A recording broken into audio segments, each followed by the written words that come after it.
और हेलोजन उनको फिर आप रिमोट से कम कर सकते हैं। कम करेंगे तो लाइट के पीछे क्या है वो भी हमको अच्छे से दिखता है। उसी प्रकार से भगवान ने कृपा करके अपने प्रकाश को कम करते हुए उनको अपना चतुर्भुज स्वरूप का दर्शन कराया, जिसको देख करके गोप कुमार बड़े ही आनंदित हुए और आनंद में डूब करके उन्होंने उसका दर्शन निरंतर करते गए। बीच में प्रकाश बढ़ रहा था तो कुछ दिखता नहीं था, परंतु भगवान कृपा करके उनको समस्त प्रकार के अपने स्वरूप वैभव का, ऐश्वर्य का, परमेश्वर रूप के ऐश्वर्य का दर्शन करा रहे हैं। दर्शन करने में तो बड़ा आनंद आया, क्योंकि भगवान का ऐश्वर्य, भगवान का वैभव धीरे धीरे बढ़ रहा है, क्योंकि धीरे धीरे उनके ओरिजिनल स्वरूप की ओर हम जा रहे हैं या सोर्स की ओर जा रहे हैं। और साथ ही साथ उनके उस लोक में जैसे जैसे भगवान के उत्तम रस सिद्धांत से उत्तम स्थान पर हम पहुंच रहे हैं, वैसे वैसे उनका ऐश्वर्य भी बढ़ रहा है और माधुर्य भी बढ़ रहा है उसी मात्रा में।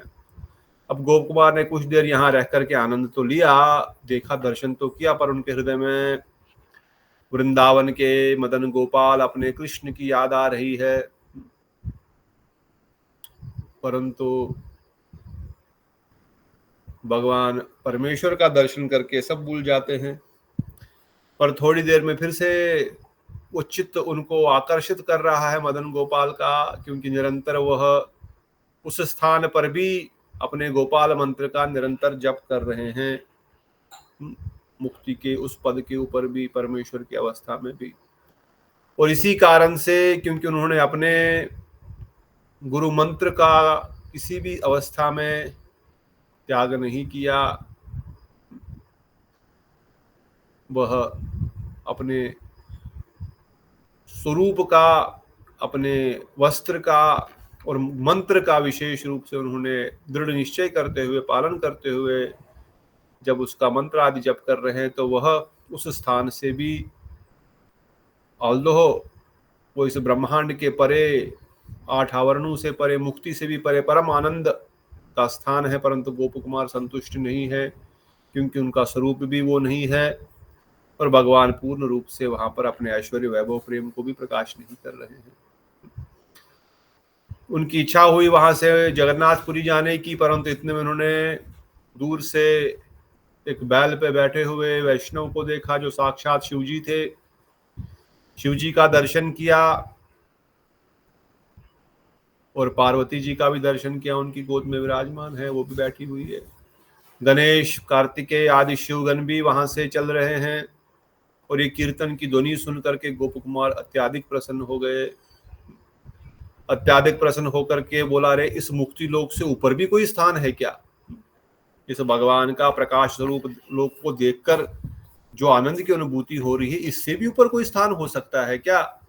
इसलिए वो भागे भागे उधर चले गए। अब गोप कुमार मन की गति से सब जगह चल रहे हैं, मन की गति से। और जब वहां देखा तो नंदी महाराज से बोले, ये कौन है? नंदी महाराज ने बताया, ये कौन है? भगवान शंकर है, पार्वती देवी है, सदा वैष्णव के शिरोमणि है भगवान शंकर है भाई ये। और उनका गुणगान किया। फिर गणेश जी से उनकी बात हुई, शिव जी को प्रणाम किया, शिव जी को पूछा, शिव जी ने गणेश जी को बोला, बताओ कुछ उनको समझाओ। तो तब ये सब लोग आगे जा रहे हैं। अब कहाँ जा रहे हैं ये लोग और कहाँ से आ रहे हैं? कहाँ जा रहे थे और कहाँ आ रहे थे, ये प्रश्न भी है आपके लिए। ये शिवगण कहाँ से आ रहे थे और कहाँ जा रहे हैं? कैलाश की ओर जा रहे हैं। बताओ।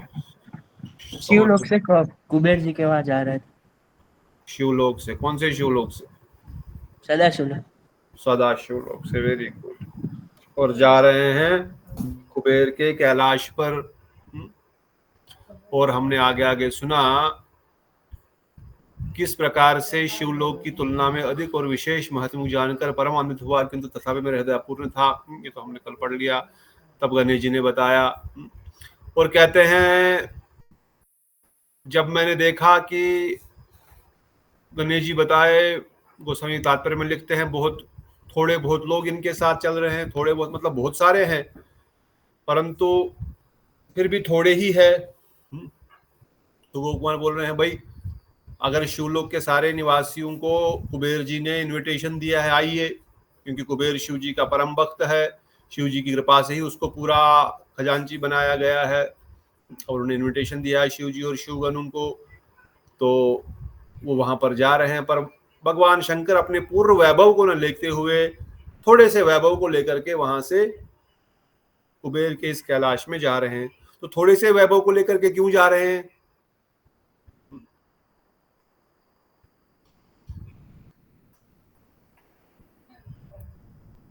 थोड़े से वैभव को लेकर इसलिए जा रहे हैं, गोस्वामी पाल लिखते हैं कि पूरा वैभव तो कैलाश में समा नहीं पाएगा। सदाशिव लोक में इतना वैभव इतना ऐश्वर्य विराजमान है कि सारे गणों को, सारे शिव जी अपने परिकरों को, अपने निवासियों को अगर वहां पर लेके आएंगे तो पूरा कैलाश कुबेर का भर जाएगा, वहां पर रहने की जगह भी नहीं मिलेगी। इससे शिवलोक में भी कोई कम लोग नहीं रहते, शिव के भक्त भी कोई कम नहीं जो निष्काम शिव भक्ति करते हैं, न कि संसार के भोगों को प्राप्त करने के लिए। अभी तो जो निष्काम शंकर भगवान की भक्ति करते हैं, शंकर भगवान के लोक में रहना चाहते हैं, वो सदा सदा के लिए उस शिव तत्व को प्राप्त होकर के सदा शिव के उस लोक में रहेंगे और न वहां प्रलय है न वहां अंत है, वो निरंतर शंकर भगवान के साथ भजन करते रहेंगे। कल ही हमने सुना किस प्रकार से उस लोक में निरंतर कथा कीर्तन नृत्य गायन चलता रहता है और शंकर भगवान खुद संकर्षण की अर्थात बलराम जी की अर्चन पूजा भी करते हैं, अर्थात अगरबत्ती धूप दीप ये सब दिखाना भी करते हैं और खुद कीर्तन करते हैं पार्वती के साथ। तो इस प्रकार से मैंने शिवलोक के विशेष महत्व का श्रवण किया, हमने शिवलोक के विशेष महत्व का श्रवण किया, परंतु फिर भी मन तृप्त नहीं था। मन को इस प्रकार से अतृप्त रहने के कारण तनिक भी समझ नहीं सका। अब ये लोग शिवलोक गए, शिवलोक का महत्व भी सुना, पर गोप कुमार कहते हैं मुझे समझ में नहीं आ रहा, ये शिवलोक तो इस मुक्ति लोक से भी परे हैं, परंतु मैं तृप्त क्यों नहीं हो रहा हूं। इसलिए जब भी अतृप्ति होती है गोप कुमार अपने मंत्र को जपना प्रारंभ करते हैं। मैंने विचार किया कि श्री गुरुदेव की कृपा से प्राप्त मंत्र की सेवा के प्रभाव दर्शन सब कुछ समझ गया। पहले तो समझ में नहीं आया, परंतु मंत्र के प्रभाव से मंत्र की सेवा करके, मंत्र की सेवा कैसे होती है, मंत्र की सेवा कैसे होती है? उनके जपने से, जप करने से, मंत्र जाप करने से। मंत्र की सेवा मंत्र का जप ही है और कुछ नहीं करना आपने। मंत्र को जपो, मंत्र को रेस्पेक्ट करो, गुरु मंत्र को, गायत्री काम गायत्री गुरु गायत्री महामंत्र, इसके वैल्यू को समझो, इसके प्रति श्रद्धा दृढ़ निश्चय, इसके प्रति समर्पण की भावना रखते हुए इस मंत्र को जपना ही मंत्र की सेवा है और कुछ नहीं करना है। इसको भोग लगाने की जरूरत नहीं है, कुछ नहीं करना है। मंत्र में दृढ़ विश्वास हो, ये मंत्र मुझे भगवत धाम तक लेके जाएगा, गुरुदेव के वचन है, इसमें कोई दो राय नहीं है। और उसी दृढ़ श्रद्धा के साथ अपने गुरु मंत्र का जप करो, निरंतर करो, अधिक से अधिक करो, प्रार्थना करो मंत्र देवता से, हे मंत्र देवता आप प्रकट हो जाइए, हे मंत्र आप सिद्ध हो जाइए, अर्थात अपना दर्शन प्रदान कीजिए। यही मंत्र की सेवा है। गोप कुमार कहते हैं मैंने इस प्रकार से मंत्र की सेवा करी। मदन गोपाल के चरणों से संबंधित लीला आदि का अनुभव न कर पाने के कारण मेरा मन अतृप्त जैसा लक्षित होता था। ऐसा निश्चय कर मैंने अपने मन को समझाया कि ये महेश्वर ही एक अन्य परम सुंदर मूर्ति ग्रहण कर उन समस्त विशेष लीला वैचित्र को प्रकट करते हैं। गोप कुमार अपने मन को समझा रहे हैं, भाई क्यों तू भटक रहा है, क्यों तेरे को शांति नहीं आ रही है, क्यों तेरे को आनंद नहीं आ रहा है। ये शंकर भगवान ही नारायण का एक स्वरूप है भाई, ये तो कृष्ण से अभिन्न है। अभी तो नंदीश्वर ने बताया सारी कथा, गणेश जी ने भी समझाई सारी कथा। इसलिए ये दोनों एक ही मेरे स्वामी नारायण का ही ये स्वरूप है। मेरे द्वारा मन को समझाने पर भी मन किंतु पहले की भांति अप्रसन्न ही रहा। तब मैंने फिर विचार किया, यद्यपि इन महादेव के रूप में मदन गोपाल देव की लीला आदि की मधुरी का अनुभव नहीं कर पा रहे हैं, तथापि उन महादेव की कृपा से तुम्हारी दीर्घकाली वंशा शीघ्र ही पूर्ण होगी, इसमें कोई भी संदेह नहीं है। कहते मन तो प्रसन्न नहीं हो रहा है, फिर अपने मन को ही समझा रहे हैं, विचार कर रहे हैं। भले ही ये मदन गोपाल तो श्री कृष्ण का ही स्वरूप है, परंतु ये शंकर भगवान तो श्री कृष्ण मदन गोपाल का ही एक स्वरूप है, परंतु ये तो शंकर भगवान तो श्री कृष्ण ही, यहाँ पर तो उस प्रकार की लीलाएं नहीं होंगी। मैं अपने मन को समझा रहा हूँ, हे मन शीघ्र ही तुम्हारा कल्याण होगा, शीघ्र ही तुमको जो है अपने वांछा, जो तुम्हारी इच्छा है, जो तुम्हारा डिजायर है, जिसके लिए तुम ढूंढ रहे हो, पूर्ण होने वाली है। कहते किसी कारणवश श्री शिव ने मुक्ति पद में मुझे कुछ क्षण के लिए विश्राम किया, तब मैंने भी उनके निकट खड़े होकर प्रबोध वाक्य के द्वारा मन को संतुष्ट किया। शंकर भगवान जब विश्राम कर रहे हैं कुछ समय के लिए, तो अपने मन को संतुष्ट कर रहे हैं और पूछे भगवान, उसी समय दूर से कहीं महात्माओं के अन्यत्र मधुर संगीत ध्वनि सुनाई पड़ी। अब जब ये असंतुष्ट है और शंकर भगवान विश्राम कर रहे हैं, तब उन्होंने देखा कीर्तन की ध्वनि सुनाई दे रही है। कुछ लोग कीर्तन कर रहे हैं, कुछ महात्मा लोग कीर्तन कर रहे हैं। उस कीर्तन को सुनकर भगवान शंकर महेश्वर आनंद सागर में डूब गए और महाप्रेम विकार में उन्मत्त होकर स्वयं ही नृत्य करने लग गए। दूर से ही कीर्तन की ध्वनि आ रही है, अभी शिवलोक में एंटर भी नहीं हुए हैं।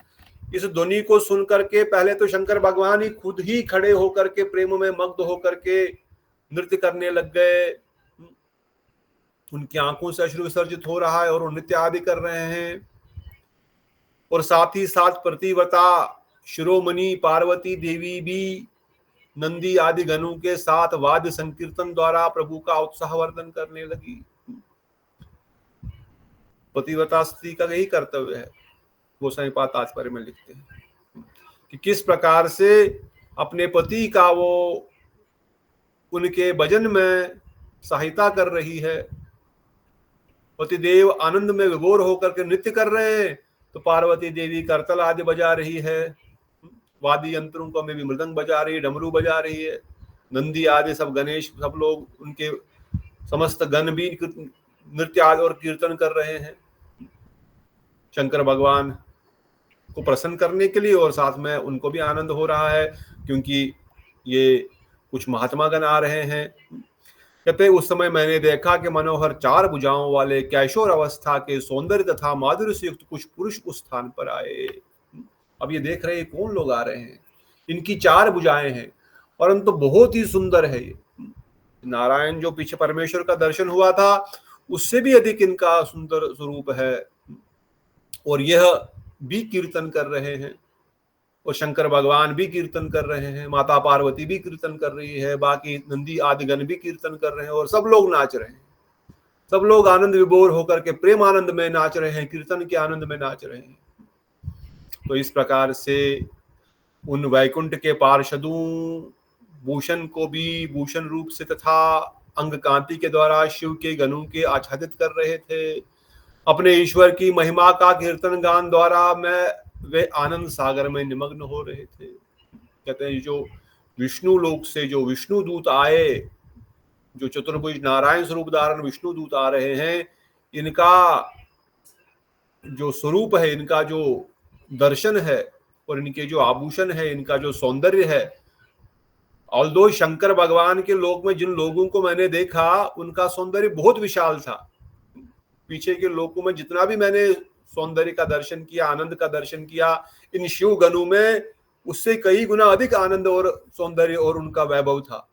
और जब विष्णु जनों को मैंने देखा, विष्णु दूतों को वहां पर आते हुए देखा और कीर्तन करते हुए देखा, उनका जो सौंदर्य था वह इन शिव लोक के निवासियों के सौंदर्य को एक प्रकार से ढक रहा था। अर्थात इतना वो वहां पर ऑटोमेटिकली चमक रहे थे उन सब में। ऐसा पता लग रहा था कि ये 4 लोग कहीं और से आए, इनका सौंदर्य जैसे कोई 50-100 लोग खड़े हो और उसमें कोई बहुत सुंदर हो, वो स्पष्ट ही दिख जाता है कि भाई ये बंदा बड़ा सुंदर है, बड़ा इनका वेशभूषा, उनका अलंकार, उनके कपड़े, उनका सौंदर्य, सब कुछ इस प्रकार से था। और ये सब लोग कीर्तन कर रहे हैं और उनमें से ये सब बीच में ही चमक रहे हैं। तो इस प्रकार से गोप कुमार बोल रहे हैं, वचन के द्वारा उनका वर्णन करना संभव नहीं है। गोप कुमार यहीं पे हार गए।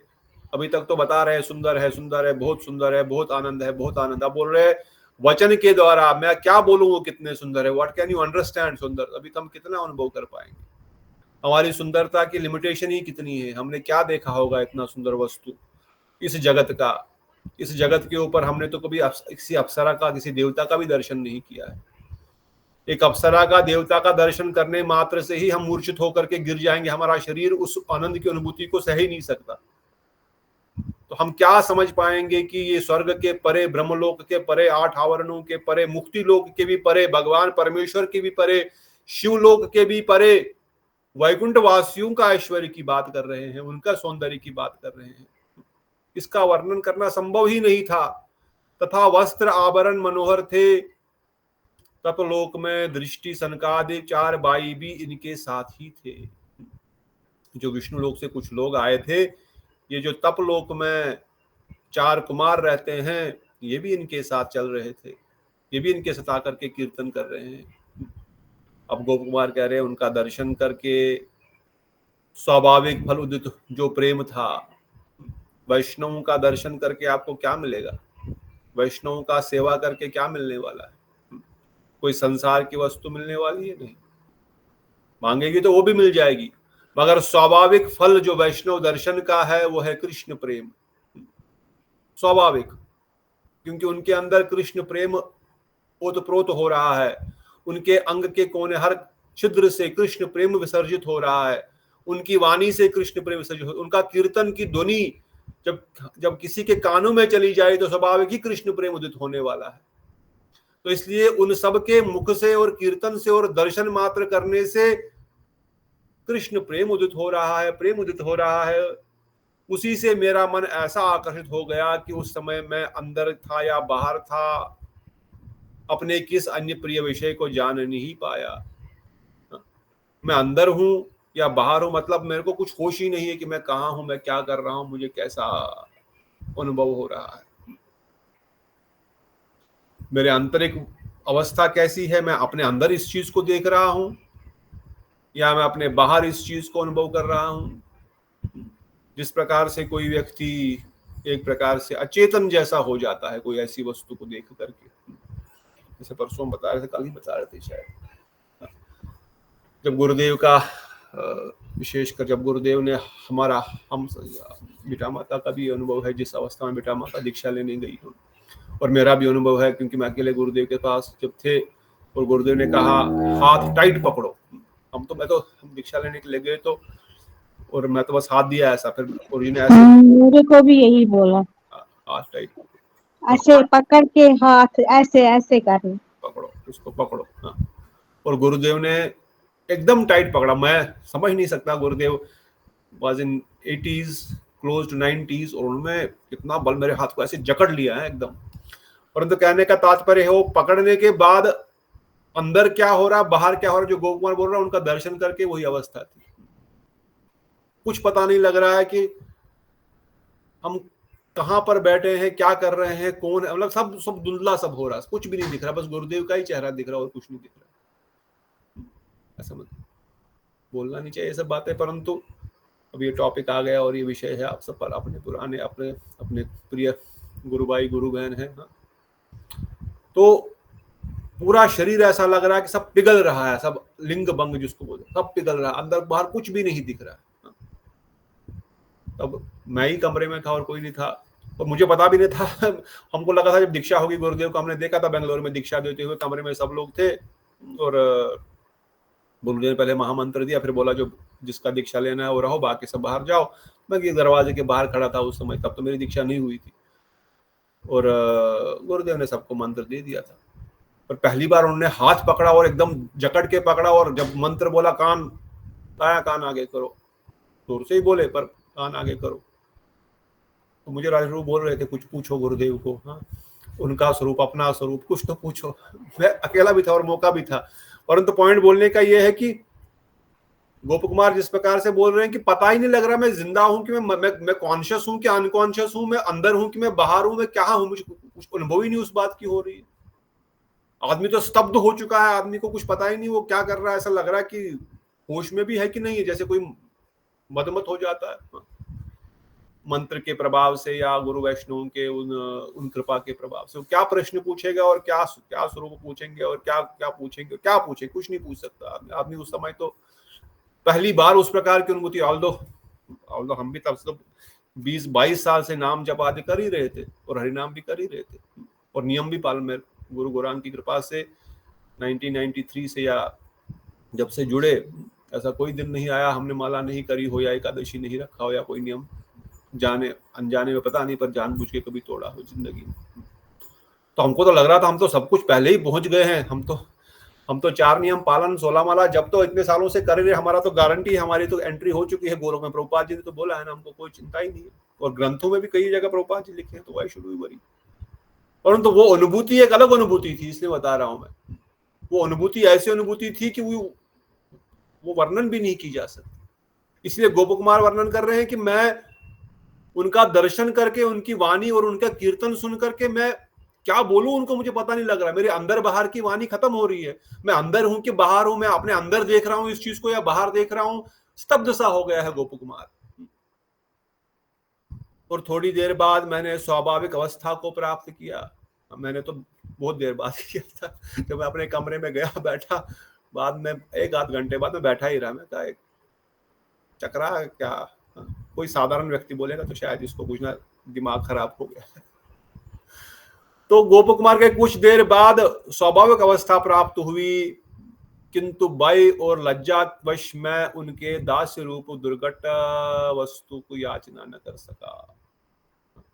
अब उनके अंदर भय और लज्जा हो रही है। क्यों भय और लज्जा आ रही है कहते, बताओ कि वो अपने आप को अयोग्य मान रहे थे कि इनके दर्शन करने के, इनसे बात करने का, इनके सामने वो अपने आप को अयोग्य मान रहे थे कि मैं बहुत नीच हूँ, दीन हूँ, मतलब मैं इनके सामने खड़ा भी नहीं हो सकता ऐसा। इस कारण वो उनको भय और लज्जा आ रही थी। Very true. गोसाई पाद ये लिखते हैं कि उनको लग रहा है मैं क्या बात करूं इनसे, मैं क्या पूछूं इनसे। भय इसलिए लग रहा है कि कहीं मुझसे कोई गलती ना हो जाए, ये बहुत बड़े हैं, बहुत विशाल है। इवन शंकर भगवान भी इनका कीर्तन सुन करके नृत्य कर रहे हैं, जबकि वो तो मुक्त अवस्था में पहुंचने वाले थे। सोना नहीं बोलेंगे, या तो एक प्रकार से विश्राम करके एकदम वो मुक्ति की अवस्था में जाने वाले थे, पर एक कीर्तन सुन करके एकदम खड़े होकर के नृत्य करने लग गए। इतने बड़े शंकर भगवान जिनका कीर्तन सुन करके नृत्य कर रहे हैं, मैं इनसे क्या पूछूं। और दूसरा, मैं इतना छोटा, मुझे शर्म आ रही है, क्या मैं पूछूं इनसे। वही तो अवस्था है ना, हमको भी भय और शर्म दोनों एकदम सेम अवस्था है। एक word I don't know this word perfectly fits. भय भी है और शर्म भी आ रही। क्या पूछा, मेरी औकात क्या, मैं इनसे क्या पूछूं। अरे मैं क्या कर रहा हूं, मैं तो बद्ध जीव, मेरा तो भजन भी नहीं कुछ चल रहा है और मैं बोलूंगा मेरा स्वरूप बताओ, या मैं कुछ ऐसी बेकार की गधे की, मतलब इट इज जस्ट लाइक एक बाद में बहुत दुख हुआ। चलो पूछना था क्या होता, डंडे ही पड़ता है या कोई डांट ही पड़ जाती और क्या था। परंतु ये गोप कुमार की अवस्था बड़ी सही अवस्था बता रहे हैं। मैं उनसे पूछूं तो पूछूं, जितना आदमी भक्ति में आगे बढ़ेगा उतना उसके अंदर लज्जा और भय बढ़ता जाएगा। उसको लगेगा मैं क्या बताऊं, मैं क्या बोलूं। ये स्वाभाविक है। अभी हमको बहुत कुछ लगता है, हम बहुत कुछ जानते हैं, बहुत कुछ पढ़ते हैं, बहुत कुछ करते हैं, परंतु जो ही भक्ति मार्ग में जितना हम आगे बढ़ेंगे उतना ऐसी अवस्था आने लग जाती है। हाँ, एक चीज और बताई गई आगे। क्या बता रहे हैं, बोल रहे हैं भय और लज्जा तो थी, परंतु लालसा भी बहुत है। अगर भय और लज्जा लालसा को ढक दे फिर क्या होगा, फिर कल्याण होगा कि नहीं होगा, भक्ति नहीं होंगे, फिर आगे बढ़ नहीं पाएंगे हम लोग। क्योंकि हमको पता है हमारी कोई औकात नहीं है, हमारा कोई अधिकार नहीं है इस चीज को प्राप्त करने का। और हम ये भी जानते हैं कि जन्म जन्मांतर तक भी अगर हम एक टांग पे एक सर पे होकर के कैसा भी ब्रह्मचारी बने, सन्यासी बने, कैसे भी करके भजन करेंगे तो भी हम उस कृष्ण प्रेम को प्राप्त करने के अधिकारी नहीं हैं। राधा दास्यम और Vrindavan, we don't have such qualification at all। कोई योग्यता हमारी है ही नहीं। हमारे हम तो आई मीन समटाइम्स थोड़ा सा भी विचार जब मैं करता हूँ अपने अवस्था देख करके मैं बोलता हूँ मैं तो मेरा जन्म तो शायद अगले जन्म कोई नंदी गंदी नाली का कीड़ा ही हो जाएगा। मगर एट द सेम टाइम अलग एक तरंग दूसरी चलती रहती है, मुझे इसी जन्म में भगवत प्राप्ति करनी है। अरे अब क्वालिफिकेशन ही तुम्हारी कुछ नहीं है, तुम बेकार सा है, कुछ साधन भजन भी नहीं कर रहा है तू, और चाहता है इसी जन्म में भगवत प्राप्ति हो जाए। What type of I mean मन। पर ये विचार इन ग्रंथों के माध्यम से ही मिला कि भाई कैसे भी हम हैं, परंतु ये लोलियम जागृत हो जाए, नहीं मुझे चाहिए, मैं नहीं जानता, मेरी अवस्था मैंने थोड़ी करी है ऐसी। अगर मैं असमर्थ हूं तो मेरा क्या इसमें दोष है? हो सकता है मेरे भोग की प्रवृत्ति रही होगी, पता नहीं कब से चल रही है, पर मैं क्या कर, मैं तो अभी बोल रहा हूं ना, मुझे नहीं चाहिए भोग विलास, मुझे आपकी भक्ति चाहिए। मैं जब बोल रहा हूँ और सिंसियरली बोल रहा हूँ, अंदर से बोल रहा हूँ, अपने हृदय से बोल रहा हूँ ये बात को, ना कि फॉर्मेलिटी के लिए बाहर से बोल रहा हूँ। जब भी ठाकुर जी के सामने हम खड़े होते हैं, नाम करते हैं, अर्चन करते हैं, प्रणाम आदि करते हैं, दंडवत प्रणाम आदि करते हैं, तो ये भावना हृदय से तो सच में बोलना चाहता है ना व्यक्ति। हाँ, अगर डोंग कर रहा है तो बाहर तो कर सकता है, यहाँ कथा में डोंग कर सकता है आदमी, मैं बोल सकता हूँ ऐसा, हाँ मैं भी चाहता हूँ भगवत प्रेम। परंतु जब हम प्रणाम करेंगे ठाकुर जी के सामने, नाम करेंगे, अर्चन पूजन करेंगे, तब तो हम किसी को दिखा नहीं रहे ना, तब हृदय की भावना क्या है? उस समय अगर मैं सच में ये प्रार्थना कर रहा हूँ, इसलिए बोले गोप कुमार मैंने मन ही मन प्रार्थना करने लगा, क्योंकि वो लोलियम है हृदय में जागृत हो चुका है। तो इसलिए लोलियम इज मोर इंपॉर्टेंट। अगर वो ग्रीड हृदय में आ गई है कि मुझे चाहिए, तो गोप कुमार बता रहे हैं मन ही मन प्रार्थना नहीं कर पाने के कारण मेरा चित्त बहुत दीनता उत्पन्न हुई, फिर उस दास्य को प्राप्त करने की लालसा भी वृद्धि होकर मेरे चित्त को और भी उत्पीड़न करने लगी। उस समय मैंने सोचा कि श्री शिव जी की कृपा से क्या एक बार मेरे साथ बातचीत करेंगे।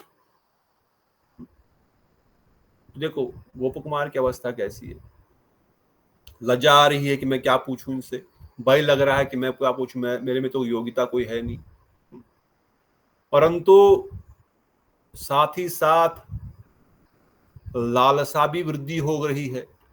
नहीं मुझे पूछना है, ये आए हैं, इनके कीर्तन से इतना आनंद आया, मुझे इनसे बात करनी है। क्या कुछ ऐसा हो सकता है मैं इनसे बात करूं? क्या शिव जी की कृपा से मैं इनसे कुछ बात कर सकूंगा? बात करने की बस बात ही करना चाहते हैं इनसे। क्या ऐसा कुछ हो सकता है मैं बात करूं इनसे? Now what is going to happen depends upon कौन सा फोर्स स्ट्रांग है। आपका लोलियम स्ट्रांग है या आपका बाई स्ट्रांग है? हमारे अंदर लोलियम नहीं है, प्रैक्टिकली तो लोलियम है नहीं, मैं बस बोल रहा हूं है लोलियम है। लोलियम के लिए, उस ग्रीड के लिए उतना प्रयत्न भी तो होना चाहिए ना। लोलियम तो उत्कंठा, अगर किसी जीव को भगवत भजन, हम पहले भी डिस्कस कर चुके हैं कई बार, अगर किसी व्यक्ति को साधारण 10th का ही एग्जाम पास करना है, 12th का ही एग्जाम पास करना है, इंजीनियरिंग का एग्जाम पास करना है, तो कितनी मेहनत करता है बंदा, कितनी मेहनत करनी पड़ती है एक कोचिंग, एक एंट्रेंस टेस्ट निकालने के लिए। और इमेजिन करो अगर किसी को आईएएस बनना हो, आईएएस ऑफिसर बनना, आईपीएस ऑफिसर बनना, वो कितना पढ़ता है, कितना मेहनत करता है? अनुभव है किसी को? चलो अनुभव नहीं, सुना हो किसी ने इसके बारे में, कितना पढ़ते हैं, कितना मेहनत करते हैं। या कोई डॉक्टर बनता है, इंजीनियर लोग भी मेहनत करते हैं, but I am just telling one step ahead. ये आईएएस आईपीएस वाले कितना मेहनत करते हैं, दिन रात लगे रहते हैं, दिन कब हुआ शाम कब हुई कुछ चिंता नहीं। तो दिस इज उत्कंठा, दिस इज, इसको बोलते हैं लोलियम टू अचीव द गोल। तभी तो हजारों में से कोई 2, 4, 5, 100, 200 ही निकलते हैं आईएएस ऑफिसर्स। प्रयास तो हजारों करते हैं, एग्जाम में तो हजारों लोग बैठते हैं, डॉक्टर या नीट के एग्जाम में तो हजारों लोग बैठते हैं।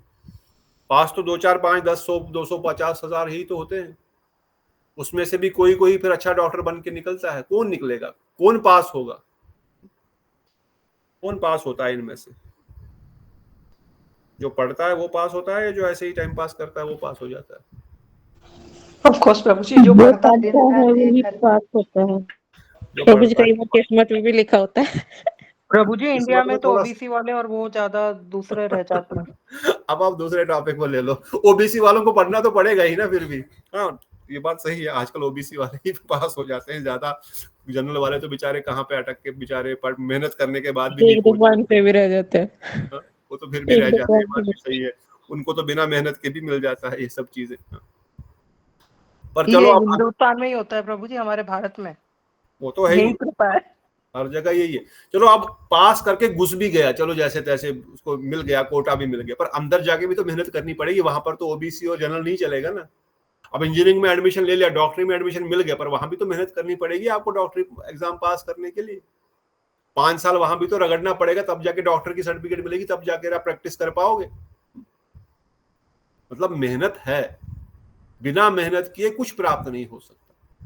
तो पॉइंट यहां पर इतना ही है बोलने का कि जो लॉलियम हमको 10th पास करने के लिए, बोर्ड एग्जाम है जी इस बार, 12th पास करना है जी, बोर्ड एग्जाम है जी इस बार, इंजीनियरिंग में एडमिशन चाहिए, एंट्रेंस देना है जी, डॉक्टरी में करना है जी, एंट्रेंस देना है जी, भाई सीटें भी कम है, ओबीसी एससी ने सब सीटें खा गए हैं, और मेहनत करनी पड़ेगी बेटा, तुमको 99 लाना पड़ेगा, 100 में से 100 लाना पड़ेगा, तब जाके एडमिशन मिलेगा, तो नहीं मिलेगा, क्या करोगे? ऐसा ही बोलना पड़ता है, ऐसा ही करना पड़ता। अभी सूर्य रुक्मणी बोल रही थी मुझे, जाते जाते शादी में दीक्षा जा रही थी, जाते जाते 2 नंबर के लिए तूने उसको रुला दिया। मैंने रुलाया नहीं, मैंने बोला भाई बेटा देखो, तुमने बोला मुझे 100 में से 100 आएंगे, तो तुमने 2 नंबर तो कम ही आए हैं। मैंने ये नहीं बोला क्यों कम आए, 2 ही नंबर क्यों कम आए, मैं बोला भाई तुमने जब पेपर आके दिखाया था बोला था पूरे आएंगे, और 2 ही नहीं 5 कम आए। अब मैंने बोला तुम्हें 5 क्यों कम आए?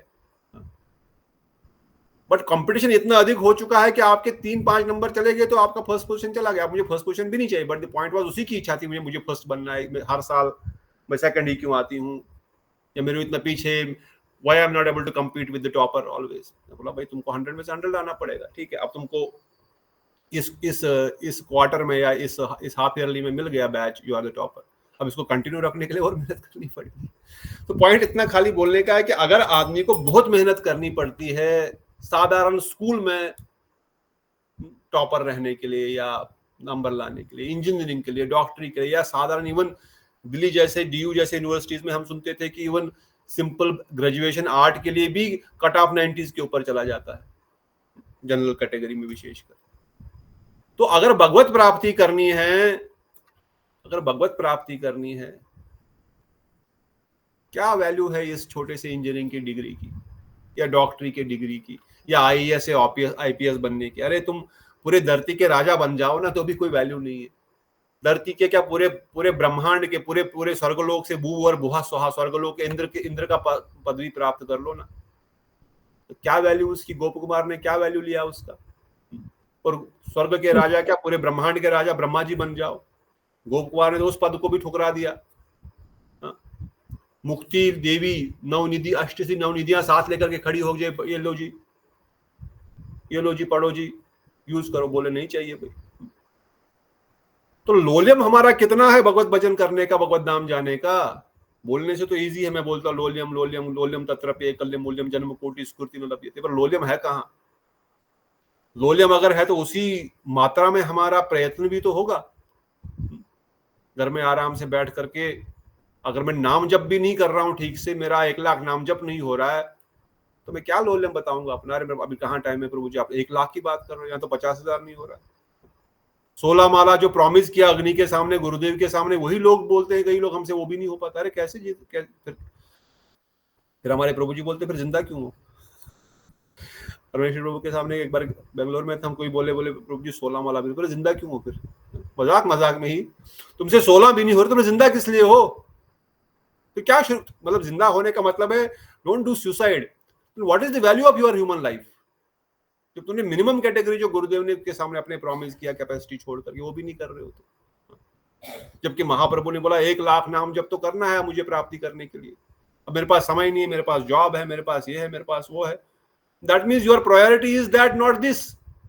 तुम्हारा लोलियम उसके लिए अधिक है, इसके लिए कम लोलियम है। तो जहां लोलियम अधिक होगा वही फल मिलेगा, जहां लोलियम अधिक होगा वही तो फल मिलेगा। तो इसलिए गोप कुमार की इस कथा के माध्यम से हमको गुरुवर्ग समझा रहे हैं कि कितना लोलियम चाहिए भाई।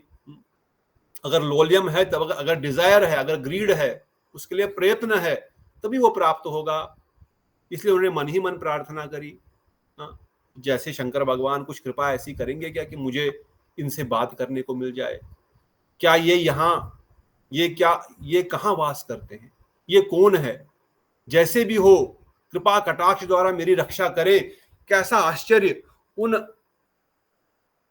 क्या लिखा है, आलिंगन कर, उनको आलिंगन कर, हाँ, उनको आलिंगन कर श्री रुद्र भी महाप्रेम से मूर्छित हो गए। अब देखो शंकर भगवान की क्या हालत हो गई। उनका आलिंगन करने से शंकर भगवान बेहोश होकर के गिर गए।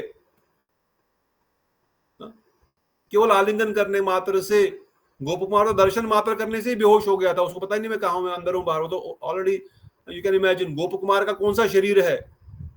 ये शरीर लिंग भंग हो चुका है ऑलरेडी, पंचभूत शरीर खत्म हो चुका है, दिव्य शरीर प्राप्त है, स्वर्गलोक के ऊपर है, ब्रह्मांड के बाहर है, पर वो शरीर भी उनके दर्शन तक को बर्दाश्त नहीं कर पा रहा है, सहन नहीं कर पा रहा है। इतना उनका प्रेम से भरा हुआ उन वैकुंठ वासियों का स्वरूप है, उनका शरीर है, उनका दिव्य कांति है, और 4 कुमार भी साथ ही है।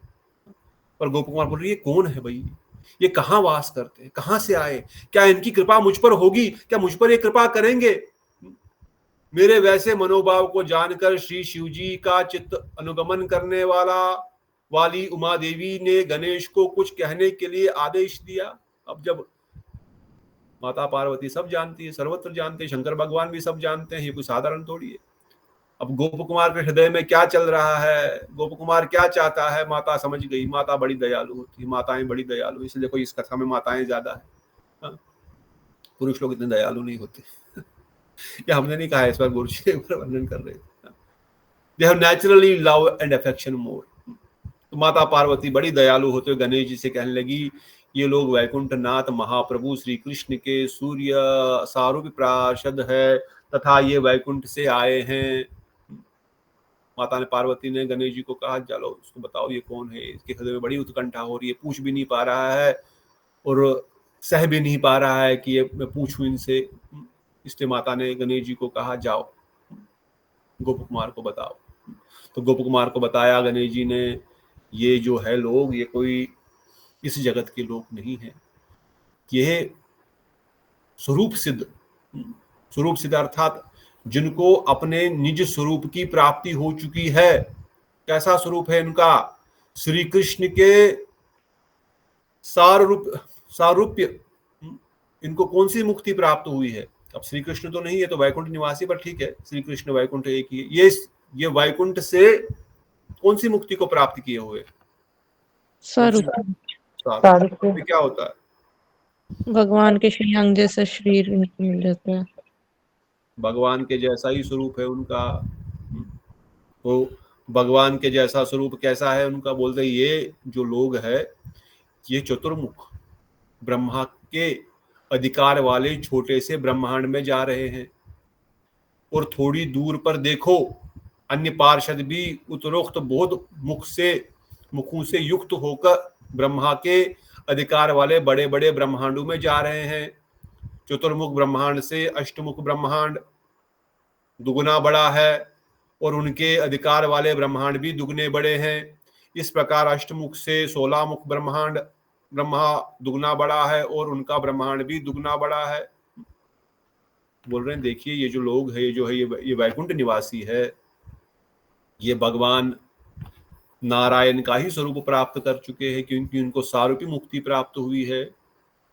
इनके साधन काल में इन लोगों ने भगवान के जैसा स्वरूप प्राप्त करने का लक्ष्य करते हुए अपना साधन भजन किया था, इसलिए उनको सारूपी मुक्ति प्राप्ति हो गई। भगवान नारायण जैसा ही स्वरूप प्राप्त हो गया है। इनकी भी 4 भुजाएं हैं, मुकुट है, धारण है, गले में माला है। बस एक चीज नहीं होती इनके पास जो नारायण के पास होती है। कौन सी चीज नहीं होती? शिवानी दीदी नहीं बताएंगी कौन सी चीज इनके पास नहीं होती है? मणि, कौस्तुभ मणि। वेरी गुड, श्याम सुंदर प्रभु भी आगे हमारे को सपोर्ट करने वाले हैं। ठीक है, वेरी नाइस। तो इस प्रकार से कौस्तुभ मणि और दूसरा और एक चीज होता था चक्र, सुदर्शन चक्र, श्रीवत्स का चिन्ह प्रभु जी। श्रीवत्स का चिन्ह। श्रीवत्स का चिन्ह। वैसे चक्र भी आई डोंट नो, चक्र सबके पास होता नहीं होगा, बट हाँ चक्र तो वृंदावन में एक बार एक बाबा आया था शांति प्रिया उस समय वृंदावन में पुजारी थे, तो वो बोलता था मैं नारायण हूँ। तो बोले नारायण, बोले मैं चक्र दिखाऊंगा, लक्ष्मी जी को भी दिखाऊंगा। कई सारे बाग बाके जा रहे थे उनको दर्शन करने के लिए। अभी कुछ समय पहले की बात है, शांति प्रिया को कितना 2005 में हम लोगों ने इंजीनियरिंग की, हाँ 2006 में जब वहां पर थे। फिर जिनके पास वो रहते थे बोले ये तो एक ही हाथ में एक चक्र दिखा रहा है, मैं 5 अंगुलों में 5 चक्र दिखाऊंगा तुमको, कहाँ जा रहे हो वहां पर। तो सुदर्शन चक्र अलग वस्तु है, परंतु चक्र वक्र दिखाना कोई बड़ा काम नहीं है। तो इस प्रकार से गणेश जी बता रहे हैं, देखो ये सब लोग जो है ये ब्रह्मा जी के लोक में जा रहे हैं। ब्रह्मा जी का लोक क्या होता है, मतलब किसी एक ब्रह्मांड में जा रहे हैं ये लोग। और बताया जो जिस ब्रह्मांड से आप आए हैं उस ब्रह्मांड का ब्रह्मा के पास कितने मुख है। गोप कुमार जिस ब्रह्मांड से आया था उस ब्रह्मा के सर में कितने कितने सर थे उनके पास। चतुर्मुखी थे। चतुर्मुखी। शिवानी भाग गई क्या? नहीं, चतुर्मुखी कर रहा है ना प्रभु जी। चतुर्मुखी ब्रह्मा था। किसी ना किसी को तो बोलना पड़ेगा, नहीं तो मैं अटक जाऊंगा ना। जब हाँ थोड़ा सा पॉज देना, जब कोई दूसरा बता देगा तो फिर आपको तब तक छुट्टी मिलेगी। तो चतुर्मुखी ब्रह्मा, ये चतुर्मुखी ब्रह्मा वाले कुछ लोग, और इनसे बड़ा 8 मुख वाला ब्रह्मांड भी है, 16 मुख वाला ब्रह्मा जी भी है, अर्थात उनका ब्रह्मांड उससे भी दुगना है, चतुर्मुखी से 4 गुना बड़ा है। तो इसलिए देखो यही नहीं, और भी कुछ विष्णुगण, कुछ पार्षद गण जा रहे हैं इन ब्रह्मांडों में, इन ब्रह्मांडों के अंदर घुसने के लिए या उन ब्रह्मांडों का भ्रमण करने के लिए, व्हाटएवर इज द रीजन। इस प्रकार 16 मुख से क्रमशः करोड़ों करोड़ों मुख वाले ब्रह्मा अपने अपने ब्रह्मांड में प्रतिष्ठित है। श्री गणेश ने मुझे दिखाया, हे महाभाग, इन नेत्रों को के मनोहर लगने वाले सौंदर्य से युक्त वैकुंठ पार्षदों को देखो। जो ब्रह्मांड जितना विराट है वे उसके अनुसार ही वस्त्र, अलंकार और वैभव प्रकाश करते हुए वहां वहां जा रहे हैं। बताओ इसका एग्जाम्पल, इसका एक्सप्लेनेशन कौन कर सकता है? माधवी दीदी कर सकती है? फिर से बताता हूं। कहते इस प्रकार 16 मुख से क्रमशः करोड़ों करोड़ों मुखों वाले ब्रह्मा अपने अपने ब्रह्मांड में प्रतिष्ठित है। ये तो सिंपल है। 4 मुख वाले हैं, 16 मुख वाले हैं, 32 मुख वाले हैं, 100 मुख वाले हैं, और ऐसे ऐसे कितने मुखों वाले, करोड़ों करोड़ों मुखों वाले ब्रह्मा भी है। कैसे इमेजिन कर सकते हैं? हमारी बुद्धि इसको मान सकती है क्या? कोई इसको मानने के लिए तैयार है? किसी के करोड़ों करोड़ ब्रह्मा, करोड़ मुख होंगे किसी ब्रह्मा के? हमारे ब्रह्मा के 4 ही है, किसी के करोड़ों मुख होंगे? ऐसा कोई मानने को तैयार है? तो सब मानने को तैयार है। लिखा है प्रभु जी, तो मानना ही तो पड़ेगा ही। पड़ेगा। अगर मंद बुद्धि व्यक्ति मेरे ऐसा बोलेगा, ऐसे कैसे झूठ बोल रहे हो, करोड़ों मुख कैसे हो सकते हैं यार? अगर कोई मंद बुद्धि हो, क्योंकि मंद बुद्धि मतलब जिसकी कम बुद्धि है। मंद बुद्धि मतलब क्या है? जिसकी इमेजिनेशन, जिसका लिमिट, जिसका माइंड, जिसको बोलते हैं नैरो माइंडेड व्यक्ति, वो मान ही नहीं, बोलेगा अरे कैसे हो सकता है, ये तो ज्यादा बोला हुआ है। कुछ ज्यादा नहीं बोला, एग्जैक्टली करोड़ों करोड़ों मुखों वाले ब्रह्मा भी है। और इमेजिन वो कितना बड़ा ब्रह्मांड होगा, वो कितना बड़ा ब्रह्मांड होगा। तो गणेश जी उनको दिखा रहे हैं, बोल रहे हैं, महाभाग देखो, इन नेत्रों को मनोहर लगने वाले सौंदर्य युक्त वैकुंठ पार्षदों को देखो। वागण कितने सुंदर ये वैकुंठ पार्षद है। और लास्ट लाइन जो है वो बड़ा इंपॉर्टेंट है, या बड़ा इसका एक तत्व सिद्धांत है जो थोड़ा सा, जो ब्रह्मांड जितना विराट है वे उसके अनुसार ही वस्त्र, अलंकार और वैभव प्रकाश करते हुए वहां वहां जा रहे हैं। बताओ क्या बता रहे हैं लास्ट लाइन में? कौन बता रहा था? मैंने किनको बोला था? माधवी दीदी को, या कोई भी बता सकता है? चलो माधवी दीदी अगर बिजी है तो क्या बता रहे हैं? बताओ पुष्पा दीदी, श्याम सुंदर प्रभु। जब ये ब्रह्मांड के अनुसार ही जाएंगे, भी कुछ चतुर्मुखी इस ब्रह्मांड में आएंगे तो उसी के अनुसार अपने रूप हाइट वगैरह वही लेके जाएंगे। ज्यादा वैभव दिखेंगे, उनसे थोड़ा कम वैभव दिखाएंगे तो वो लोग यही बात है कि कोई भाव नहीं देगा। वैभव दिखाने से क्या तात्पर्य है? प्रभु जी, ये ब्रह्मा जी की जो 4 मुख 16 मुख है, ये उनकी शक्तियां वैभव है या उनके ब्रह्मांड का क्षेत्रफल उतना ज्यादा बड़ा है? जो उनका मुख भी है, उनकी शक्तियां भी उस पर निर्धारित है, और उनके ब्रह्मांड का क्षेत्रफल भी उस पर। अब जिसके पास जितना अधिक ड्यूटी दी गई है, उसके पास उतना अधिक सामान भी दिया गया है उस ड्यूटी को पूर्ण करने के लिए। तो जिस ब्रह्मांड का 100 मुख वाला या करोड़ मुख वाला ब्रह्मा होगा, उसका कितना बड़ा क्षेत्रफल होगा, और उस ब्रह्मा में कितनी अधिक शक्ति होगी। भले नॉट नेसेसरी कि ब्रह्मा जी को हमेशा 1000 मुख सर करने पड़ेंगे, वो एक ही सर हो सकता है दिखने के लिए, मगर उसके पास 1000, एक सर में 1000 या 1 करोड़ सर की शक्ति है, ऐसा भी हम समझेंगे उसको। चतुर्मुख ब्रह्मा के 4 सर है, वो दिखाते हैं, पर वो हमेशा 4 सर लेकर ही घूमता है ऐसा जरूरी नहीं है। वो एक सर में रख करके भी 4 सरों की शक्ति उसे एक सर में, ऐसा भी कई जगह बताया गया है। नॉट नेसेसरी उनको 4 सर ही घुमाने पड़ेंगे अपने। तो ये उसका अर्थ है। तो परंतु जो लास्ट का पॉइंट है यहां बता रहे हैं कि भाई जो हमने पहले भी कई बार सुना, भगवान अपना वैभव, अपना ऐश्वर्य उतना ही प्रकाश करते हैं जितने एक व्यक्ति, एक जीव को उसको समझने की, बर्दाश्त करने की, स्वीकार करने की शक्ति होती है। समझ आ रहे हैं? इसलिए गोस्वामी पाद ने भी इतना बड़ा तात्पर्य इसमें लिखा। इसीलिए गोप कुमार के सामने पहले वही नारायण ने उपेंद्र के रूप में थोड़ा सा अपना वैभव ऐश्वर्य प्रकाशित किया। क्यों थोड़ा सा ही किया? थोड़ा सा किया? श्रेया तुम लेट आई, बताओ जिस प्रश्न का उत्तर। उस वक्त उनकी शक्ति उतनी ही थी देखने की प्रभु जी। हाँ, देखने की, एब्जॉर्व करने की कैपेसिटी उतनी ही थी उस समय। उतनी देख करके ही वो बेहोश हो गए। अभी तो वो इन पार्षदों को देख करके ही बेहोश हो गए जो शिवलोक में आए। अब जो पार्षद 100 मुख वाले या करोड़ मुख वाले ब्रह्मा के ब्रह्मांड में जा रहे हैं, यू कैन इमेजिन वो कितना अपना वैभव प्रकाशित कर रहे होंगे। जैसे समर्थ लोग बोले, कितना उनका वैभव प्रकाश होगा, ताकि वहां के जीव तो उसी प्रकार से चीजों को समझ रहे हैं ना। उनकी कैपेसिटी बर्दाश्त करने की, एब्जॉर्व करने की, सुख प्राप्त करने की उतनी ही ज्यादा अधिक है। इसीलिए उन्होंने गोप कुमार को बता रहे हैं कि जो जिस कैपेसिटी का ब्रह्मांड है, इन विष्णु पार्षदों में पूर्ण शक्ति। ऐसा नहीं कि विष्णु पार्षदों में जो चतुर्मुख वाले ब्रह्मांड में जा रहे हैं उनके पास कम शक्ति है, जो 100 मुख वाले ब्रह्मांड में जा रहे हैं उनके पास ज्यादा शक्ति है। ऐसा तो नहीं समझ रहे हैं ना आप लोग। उन विष्णु पार्षदों में जो भगवान विष्णु के लोक में पहुंच गया, उनमें भगवान विष्णु की सारी शक्तियां विराजमान है, सारी शक्ति विराजमान है, भगवान नारायण जैसी जो उनको सारूप्य मुक्ति मिली है।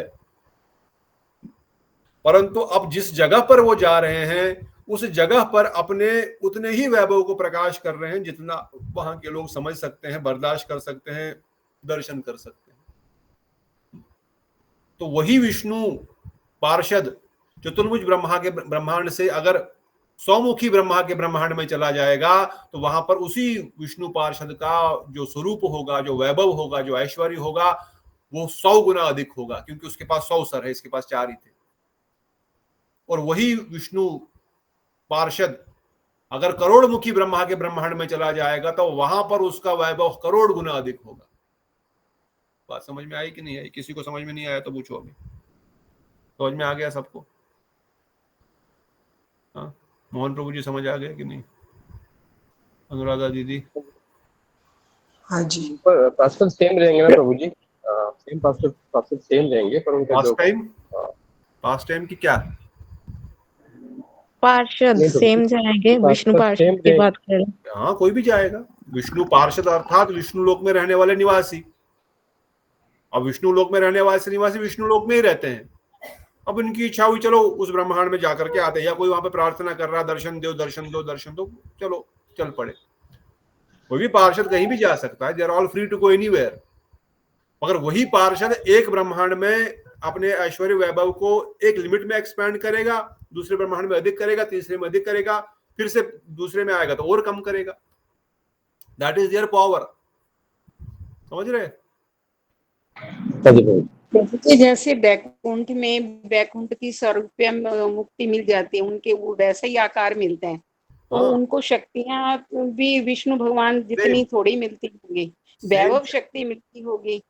सेम शक्तियां मिलती है, खाली हमने नारायण सूत्र है और जीव जीव ही रहेगा, कभी विष्णु तत्व नहीं हाँ, बनेगा। जीव ही रहेगा ना, जीव जो जीव ही नारायण रहेगा। में शक्ति है। हाँ, परंतु शक्तियां उनको नारायण जैसी सारी मिलेंगी, खाली एक चीज बताई नहीं मिलेगी उनको, कौस्तुभ मणि नहीं मिलेगी, जो हमने पहले क्वेश्चन पूछा था। हाँ जी।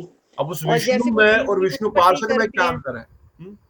हाँ जी, नहीं जैसे नारायण भगवान जीव की उत्पत्ति करते हैं, है ना, तो हाँ। वो तो नहीं कर सकता ना जो उनके, है ना। अगर किसी को सारूपी मुक्ति मिल गई, अब सारूपी मुक्ति वाला सालों की भी प्राप्त कर सकता है, सालों की प्राप्त करके वो अपने लोक में रह सकता है। क्या वो यानी ब्रह्मांडों लोक को में रह, उत्पन्न करेगा? नहीं, ब्रह्मांडों को उत्पन्न हाँ नहीं जी, हाँ वो है ना, जैसे नारायण ब्रह्मांड की वो सारी नारायण के उत्पत्ति पास करते, वो जीव हाँ तत्व वो के नहीं पास कर नहीं है। पाएंगे। हाँ, वो जीव तत्व के हाँ, पास नहीं है। वो तो हमने सुना ना, जो हमने सृष्टि की रचना में परसों सुना, सृष्टि हाँ, की हाँ, रचना कौन करते हैं? करुणोदक्षाई विष्णु, है ना। करुणादक, हाँ वो विष्णु तत्व है। हाँ, विष्णु तत्व की बात कर रही जीव हूँ। तत्व तो विष्णु तत्व बन नहीं सकता ना, हाँ वो ही है ना, वो नहीं बन वो नहीं सकता। जीव हाँ, विष्णु तत्व वो ब्रह्मांडों की रचना नहीं कर सकते। हाँ पर जी, उनका हाँ जी। अपने एक वैकुंठ लोक में रह सकते हैं, उनका एक अलग वैकुंठ होगा जिसमें वो वहां के नारायण है एक प्रकार से।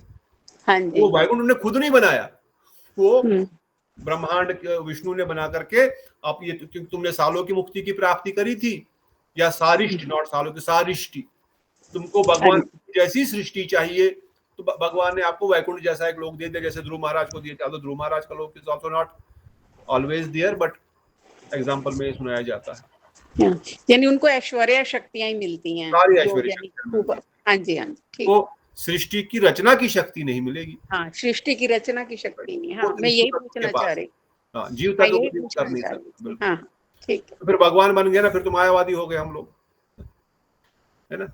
फिर मायावाद और वैष्णव सिद्धांत में यही अंतर है, जीव कभी विष्णु नहीं बन सकता। हाँ, यही मैं क्लियर करना चाह रही। Good point you raised, very nice. तो आगे कह रहे हैं प्रभु जी ये अभी वो है, तो उन्होंने विष्णु रूप वो लिया है, तो मतलब उन्होंने मेल वो लिया है, तो वहाँ स्त्री पुरुष जो भी है वो पुरुष ही उसमें होंगे, क्योंकि हमें पता है कि हम गोलोक धाम में हमारा स्वरूप मंजरी वो है, सब स्त्रियां ही सिर्फ एक ही परम पुरुष होंगी। अब जैसे हम वैकुंठ में प्रवेश करेंगे तो ये पॉइंट भी क्लियर हो जाएगा, पर चूंकि आपने पूछा, तो वैकुंठ के निवासियों को अपनी इच्छा अनुसार कोई भी स्वरूप धारण कर सकते हैं। हमने ये भी सुना कि कभी कोई जीव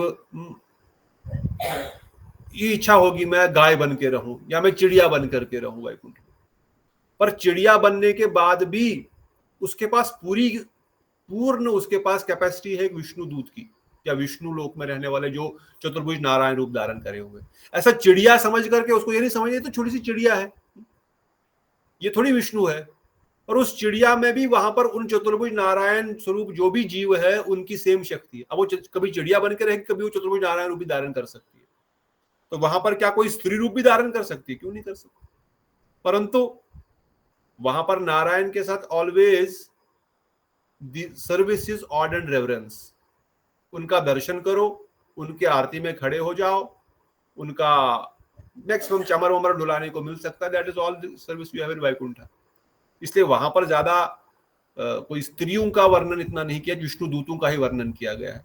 और स्त्री पुरुष का कॉन्सेप्ट तो इस जड़ जगत का है ना। उस जगत में तो स्त्री पुरुष का कॉन्सेप्ट नहीं है। उस जगत के स्वरूप वाले व्यक्ति चाहे कोई भी हो, वो चतुर्भुज ही है।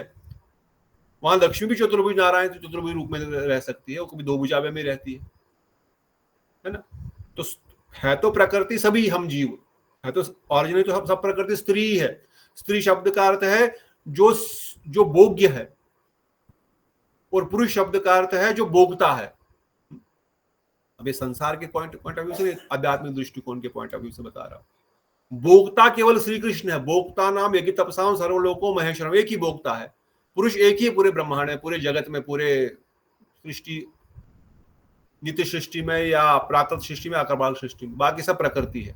अब उस प्रकृति ने कौन सा स्वरूप धारण किया हुआ है, वो चिड़िया का किया, कभी गैया का किया, बछड़े का किया, पुरुष का किया, हाथी का किया, that is independent of that जीवास desire how I want to serve Narayan.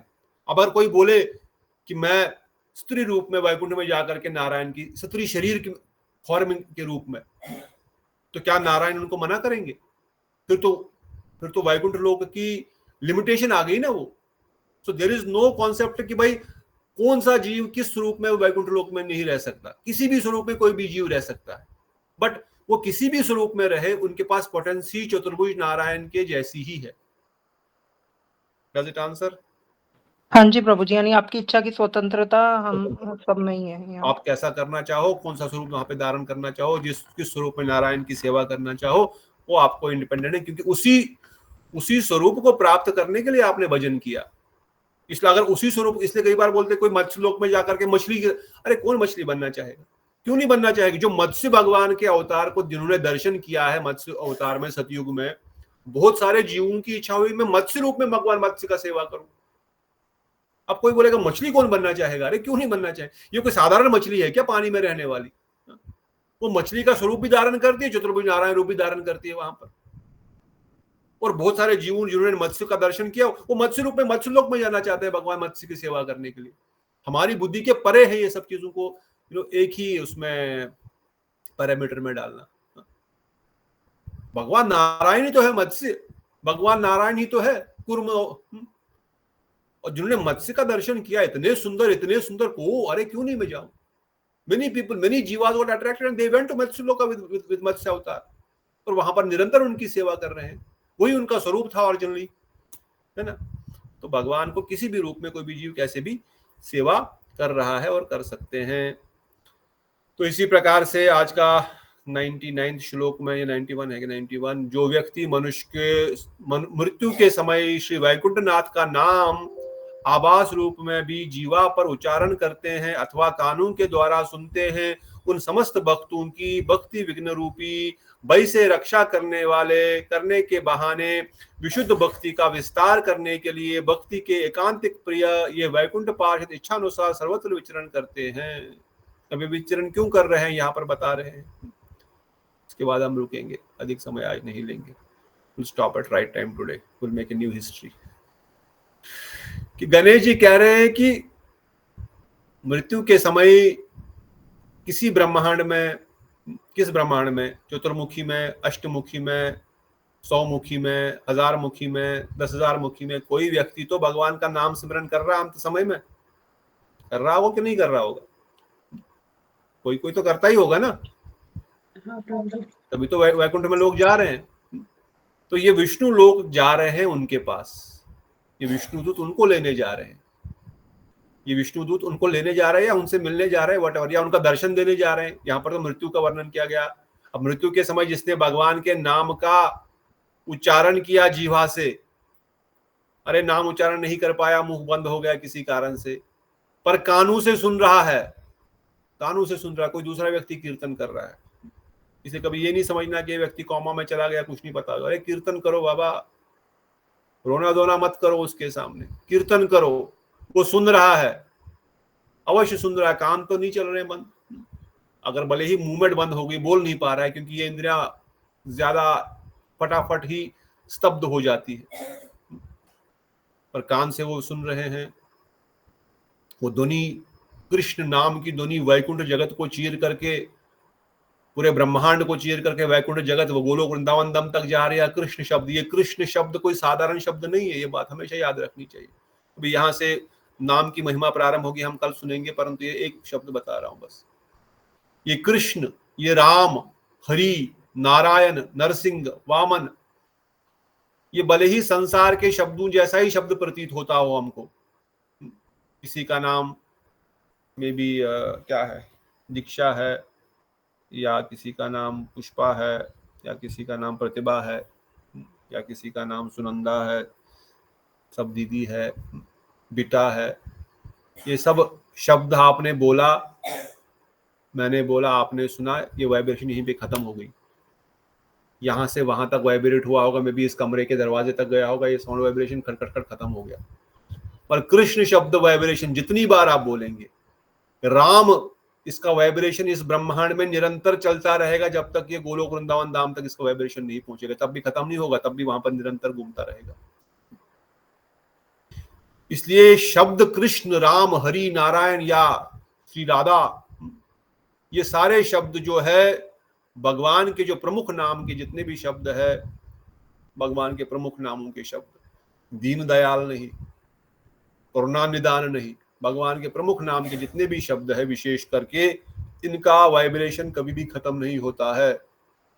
इसलिए कभी कोई सोचे ये व्यक्ति तो बीमार है, ये व्यक्ति तो कुछ सुन नहीं रहा है, ये कृष्ण शब्द इतना शक्तिशाली, वो सुन रहा हो या न सुन रहा हो, उसके अंदर वो प्रवेश करेगा। अरे ब्रह्मांड को चीर करके ब्रह्मलोक तक जा रहा है, ब्रह्मलोक को छोड़ करके वैकुंठ जा रहा है, तो क्या उस व्यक्ति के कान में प्रवेश, हृदय में प्रवेश नहीं करेगा? कैसी बात कर रहे हैं? इसे कभी भी ये ना सोचे कि वो व्यक्ति बीमार है, कोमा है, शरीर छोड़ रहा है, मैं क्या फायदा बोलने का। नहीं, उसका फायदा अवश्य होगा। क्या फायदा होगा उसका? वो बोल नहीं पा रहा, सुनने से क्या फायदा होगा? क्या फायदा होगा सुनने से? तुलसी दीदी, क्या फायदा होगा? तो मुझे जो बोलने से फायदा हो, वही सुनने से फायदा है। क्या फायदा है सुनने से, बोलने से क्या फायदा? वो डायरेक्टली भगवान के धाम जा सकता है, जो भी भगवान का नाम ले रहा है, भगवान के धाम पहुंच जाएगा भाई। इसलिए किसी का कल्याण कभी चाहो भी, मौका मिले, कोई भी हो, कभी आपको सब मौका मिले, मैं शरीर छोड़ रहा हूं तो कम से कम कीर्तन सब लोग आके कर लेना, जहां पर भी होंगे। इतना तो कर ही सकते हैं, 2-4-5 हज़ार का टिकट लगेगा, और क्या होगा। ठीक है, अब कौन कहाँ कब होगा, परंतु ये किसी के लिए भी भाई, नाम करने से या नाम सुनने से एक ही लाभ होने वाला है, उन समस्त भक्तों की भक्ति विघ्न विनाश, भक्ति के विघ्न को विनाश कर देंगे। उनको भक्ति के विघ्न को, भय को रक्षा करने के बाद, करने के बहाने ये लोग वहां पर जा रहे हैं कि वैकुंठ जगत के जीव कहाँ जा रहे थे? गणेश जी बोल रहे देखो देखो वो भी जा रहे हैं, वहां भी बहुत सारे जा रहे हैं। अरे कहाँ जा रहे हैं इतने वैकुंठ निवासी, इनका क्या काम है? अरे असंख्य ब्रह्मांड है भाई, बड़े बड़े छोटे छोटे अलग अलग ब्रह्मांड है। कहीं कहीं किसी ब्रह्मांड में कोई भगवान का नाम उच्चारण करते करते शरीर त्याग रहा है, उनको लेने के लिए जाना पड़ेगा ना। और जब ये लोग जाएंगे वैकुंठ, फिर ये भी यही ड्यूटी करेंगे, क्योंकि असंख्य ब्रह्मांड, असंख्य जीव प्रकट निरंतर हो रहे हैं। तो ये किसी और का कल्याण करने के लिए उनको लेके जाएंगे। जैसे हमको किसी ने कथा सुनाई, आज हम आपको सुना रहे हैं, आज आप सुन रहे हैं, कल आप किसी और को सुनाएंगे। आपको दृढ़ निश्चय आ रहा है, आपकी कथा से उसको दृढ़ निश्चय होगा, वो भी भजन में आगे बढ़ेंगे। तो वैकुंठ निवासी यही कर रहे हैं। कोई कथा सुन रहा है कहीं, कोई नाम कीर्तन कर रहा है कहीं पर, और मृत्यु के समय अगर वो शरीर छोड़ते सोते, ऐसे बहुत सारे जीव जो जा रहे हैं, ये वैकुंठ पार्षद इच्छा अनुसार सर्वत्र विचरण करते हैं। इसलिए ये उनको उनके पास जा रहे हैं और उनका कल्याण करने के लिए, उनको वैकुंठ जगत में ले जाने के लिए वहां से आगे बढ़ रहे हैं। तो इस प्रकार से यहाँ से नाम की अधिक महिमा, कीर्तन की महिमा प्रारंभ होगी, वो हम आगे आगे सुनेंगे। इसलिए नाम में पूर्ण दृढ़ विश्वास रखिए, भगवत नाम में, अपने गुरु मंत्र में, इसमें कोई दो राय नहीं है, कोई दो राय नहीं। कैसी भी अवस्था में अगर हमने जीवन भर नाम किया है, वराह पुराण में, वामन वराह पुराण में वर्णन करते हैं, वराहदेव क्या वर्णन करते हैं, जिसने जीवन भर नाम जप किया, अंतकाल में किसी भी कारण से अगर वो नाम न कर पाया, न सुन पाया भी, उस समय मैं उसका नाम जप करूंगा, मैं उसके बदले नाम, मतलब भगवान हमारा नाम जप करेंगे। हमको क्या करना है? क्या डर, किस चीज का भय? अरे नाम का सहारा लिया, संसार में अगर ऐसी अवस्था भी हो जाए कि मेरे पास कुछ भी न रहे पर नाम रहे, बस और कुछ नहीं चाहिए। भले ही मुझे एक रोटी कम खानी पड़े, पर मैं नाम अधिक करूंगा, न कि मैं मेहनत अधिक करूंगा और नाम को साइड में रखूंगा। बताओ बताओ भाई, कहाँ है तुषार, कहाँ है शिवानी, कहाँ है मधु, कहाँ है कालिंदी दीक्षा, कहाँ है? ज्यादा पेशेंट देखूंगा, 4 और 400 रुपए ज्यादा कमा लूंगा, या और कौन नहीं है? सबको पकड़ूंगा। श्रेया है क्या? जहाँ श्रेया आ गई, बच गई। So what is my goal? Where am I putting effort? Where am I putting effort?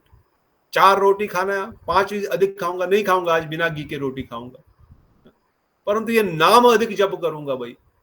ये मेरा इस बहुसागर से पार जन्म मृत्यु जरा के बाहर निकालने वाला सिस्टम है। Why I have to put so much efforts when my name is impacted, my Hari कथा is impacted, my साधन, my भजन। तो बता रहा था ना, प्रभु जी से बात हुई, प्रभु जी बोले क्यों तुझे ज्यादा सर लगाना है मैनेजमेंट के कार्यों में। हमको भी शिक्षा दीक्षा गुरु से तो किसी न किसी, जैसे उस दिन अक्षय जी की बात कर रहे थे ना, मठ भी किसी के अनुगति में है, होना है। मठ भी इंडिपेंडेंट नहीं रह सकता। से गुरुदेव ने जब ये मठ बनाया, बोला ये सीनियर वैष्णव के अनुगति में रहेगा, सीनियर मठ के अनुगति में रहेगा वृंदावन में। मठ के निवासी भी अनुगति में रहेंगे, गृहस्थी भी अनुगति में रहे। कोई इंडिपेंडेंट भजन कर नहीं सकता, ना रह सकता, ना रहना चाहिए। अनुगति में रहना पड़ेगा। तभी अपने सीनियर वैष्णव से पूछिए मुझे क्या करना है, शिक्षा गुरु दीक्षा गुरु से, शिक्षा से विशेषकर दीक्षा गुरु तो फिर भी ज्यादा समय नहीं दे पाते हैं। पथप्रदर्शक से पूछिए कैसे करना है, कहीं पर भी कोई इंस्ट्रक्शन मिले तो फॉलो करो। अरे क्या करना है, सेवा ठीक है, सेवा ये भी सेवा, वो भी सेवा, सब सेवा है, अच्छी है सेवा है, परंतु नाम जब से अधिकतर बागा सेवा। गुरुदेव ने आज्ञा दिया है, वैष्णव ने आज्ञा दी है तो करो। तो इसलिए नाम जप से बढ़कर, कथा कीर्तन से बढ़कर, इसे श्रवण कीर्तन सिमरन, हमने हमेशा भागवत में भी सुना, श्रवण कीर्तन सिमरन निरंतर फर्स्ट प्रायोरिटी होनी चाहिए। उसमें से भी कीर्तन और श्रवण, क्योंकि कीर्तन और श्रवण के प्रभाव से ही सिमरन होगा। जितना आप कथा सुन रहे हैं धीरे धीरे ये भी आपके मन में, अगर आंख बंद करके ध्यान से सुनेंगे तो ये चित्रण भी आएगा। हाँ, शंकर भगवान वहां पर बैठे हैं, गणेश जी कथा सुना रहे हैं, विष्णुदूत का नाम लेते हैं। विष्णुदूत का कुछ तो चतुर्भुज नारायण का स्वरूप आंखों के सामने कुछ थोड़ा थोड़ा दिखता है, दिखता है कि नहीं दिखता है? कुछ तो थोड़ा बहुत दिखता है अगर ध्यान से सुनेंगे तो। हाँ, अगर काम कर रहे होंगे, कुछ और चल रहा होगा तो फिर कुछ नहीं दिखेगा। अगर आंख बंद करके आप कथा सुनेंगे एकाग्र चित्त से, तो ये कथा भी आपके आंखों टीवी के सामने घूमने लगेगी। ये मेरी कथा का प्रभाव नहीं है, ये इस ग्रंथ का प्रभाव होता है। ऐसा नहीं समझे कि सुबह अपना बोल रहा है कुछ। ये ग्रंथ प्रकाशित होगा आपके हृदय में, और हृदय में प्रकाशित होगा तो उसका चित्रण भी ऑटोमेटिक प्रकाशित होने लगेगा, जो ध्यान से सुनेगा। ये ग्रंथ का प्रभाव है बस। तो इस प्रकार से गोप कुमार ने इन वैकुंठ वासियों का वैशिष्ट सुना। अभी नाम का वैशिष्ट आदि सुनेंगे, उसके लिए हम आज यहाँ पे रुकेंगे। ठीक है, कोई प्रश्न किसी का? और अच्छा प्रश्न है, प्रवीणा माता ने पूछा, बहुत नाइस। और कोई प्रश्न किसी का? प्रभु जी रिकॉर्डिंग है क्या आज का? रिकॉर्डिंग भी रहेगा। समाज प्रभु हमारे साथ है। हाँ, उनको बोले भेज दीजिए। रिकॉर्डिंग करते रहते हैं। हाँ प्रभु जी, धन्यवाद। धन्यवाद बहुत बहुत चंद्रकांता दीदी। सभी वैष्णव वैष्णव का दंडवत प्रणाम। नित्याई गौर प्रेमानंदे, हरि हरि बोल बोलो। हरे कृष्णा, दंडवत प्रणाम। राधे प्रवीणा दीदी, पुष्पा दीदी, रूप गोस्वामी प्रभु, मोहन प्रभु, चंद्र मोहन प्रभु जी, प्रतिभा दीदी, श्याम सुंदर प्रभु,